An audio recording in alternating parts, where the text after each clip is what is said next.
You wake up before the sun is even up. Not because you want to, because if you don't, you're already behind. The room is mud brick, one window, no glass, just a gap cut into the wall to let the heat out before it kills you.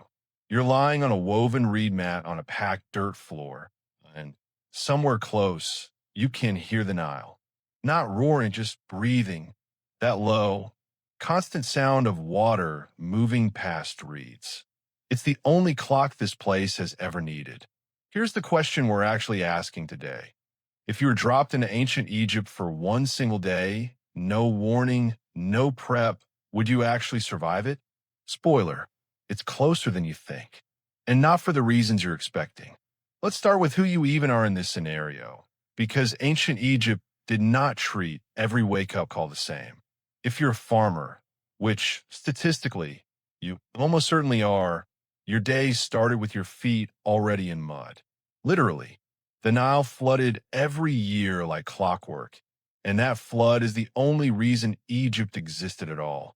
It deposited this thick, black, insanely fertile silt across the fields, and that black soil is actually why the Egyptians called their own land Kemet, the Black Land. Not because of the pyramids, because of the mud. So your first task before breakfast, before anything, is walking out into that mud to check the canals. Egypt ran on an irrigation system so precise that entire villages were legally responsible for maintaining their section of it. Mess it up, and it's not just your crop that fails. It's everyone's downstream. Now here's the twist most people don't expect. Farming in ancient Egypt wasn't actually the worst job. It was seasonal.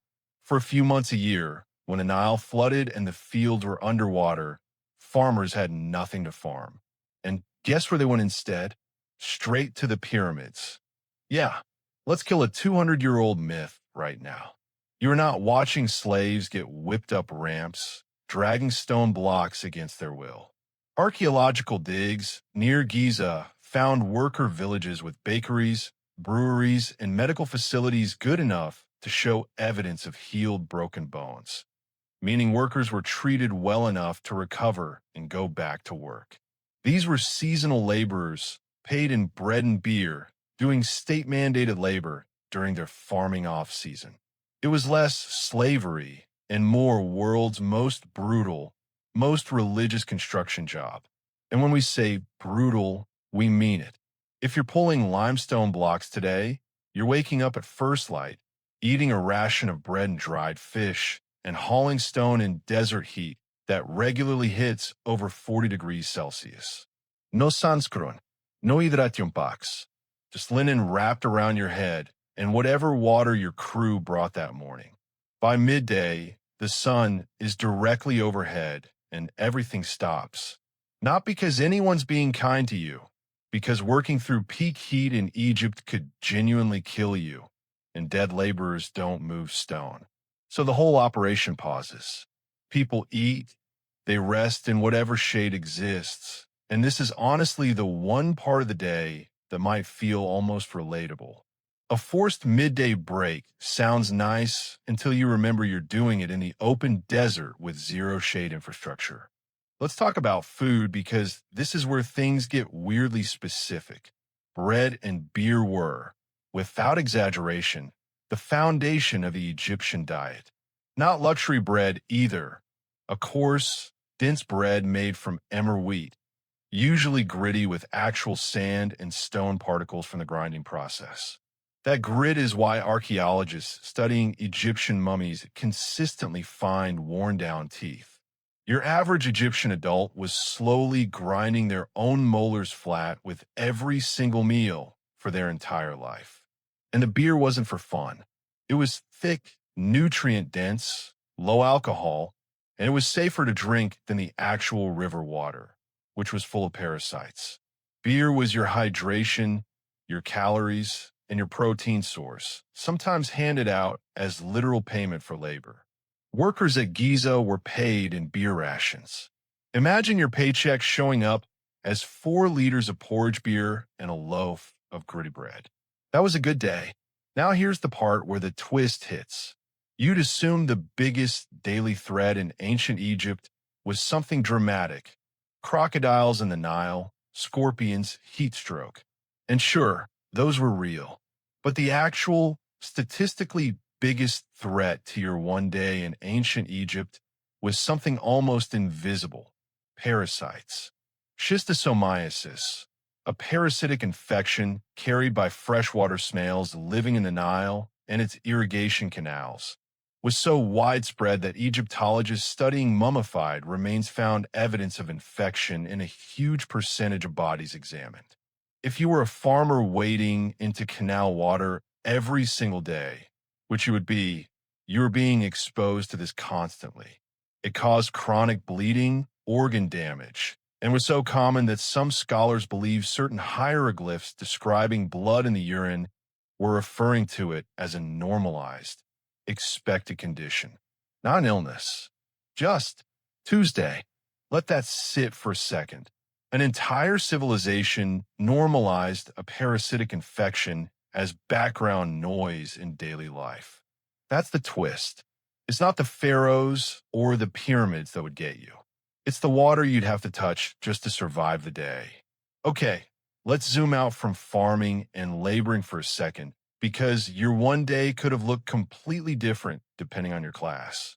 If you were a scribe, your day was almost unrecognizable compared to a farmer's. Scribes were one of the only paths to real social mobility in Egypt.